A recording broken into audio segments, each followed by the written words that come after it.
Yo, what's up guys, welcome back. So OCG Metagame Breakdown. It has been like a month ever since my previous video of the OCG Metagame Breakdown for August, the beginning of August 2016. So all the deck lists are available on the Yu-Gi-Oh! Organization website. Links will be in the video description, so feel free to check out all the deck lists available. To refresh our memories, as you see here for August, so last month 2016, for the OCG metagame, both ABC and Metal Foes, no surprise, well yeah, full Metal Foes were the most popular decks, so the most represented decks in the top cuts of all their, of most tournaments there, followed by DDDs, Blue Eyes and Heroes slash Masked Heroes with Treatoad variants, since if I'm not mistaken, Treatoad was just released and it was finding its way into the metagame, and also with the Darklords as well.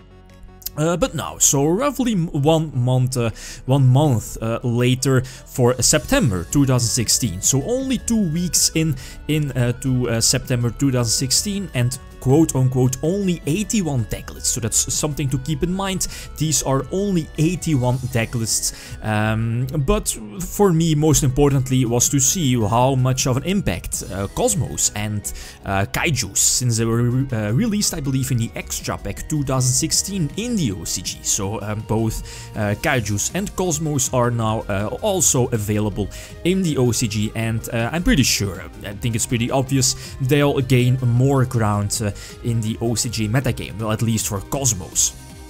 So for the first deck here, so September 2016, for the only the first 2 weeks, I think again, no surprise, Metal Foes, a slight increase to 27% of Metal Foes represented in all the top cuts in most known OCG tournaments. So 27% is kind of good. Almost a fourth of their metagame is pretty much Metal Foes, well, from past 2 weeks. And this is like an example. Decklist Gofu is still a popular Cyberstein as well. Going for something like Exterio and pop your Stein with a Metal Foe to search out any Metal Foe trap or spell is very, very good. But Metal Foes, again, still very, very strong. Second deck list, I think no surprise as well. ABCs are still sits at about 23%, so following the Metal Foes, which are at first on the first place. But ABCs, nothing too important has changed. A lot of people are side-decking Winter Cherries to combat cards like ABC Dragon Buster, so definitely for the upcoming format, at least for the TCG format, when ABCs are released in October, if not mistaken, keep your Winter Cherries ready. Very important card. Third deck, definitely good. Darklords. Darklords remaining, they are gaining ground in the OCG. A few builds have been popping up. I believe it was last weekend we saw a Train Shuttle, a Train Darklords deck, but I'm not really sure about the hybrid between both Darklords and Trains. Okay, the rank 10 engine is okay, but you see one of at least an example decklist of Darklords here, which I like more pure build. Running those multiple Dark Lord traps, the Change of Heart and the Raigeki Break, quote-unquote, right, and of course no Christia, not really sure if you should main deck it, but this pure Dark Lord build with Vanity's Fiend in main deck, definitely something I like, since Vanity's Fiend is so good.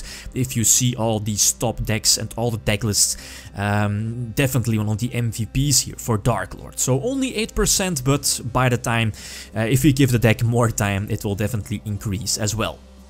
Fourth place, we have Blue Eyes, a deck that's kind of losing some ground in the OCG. Maybe people are like fed up, and with the release of Kaijus in the OCG, a lot of people are side-decking the Kaijus, Gameciel, Radiant for example. So Blue Eyes only sitting at 6% and slightly going out of the current top 5 most represented decks in the OCG format.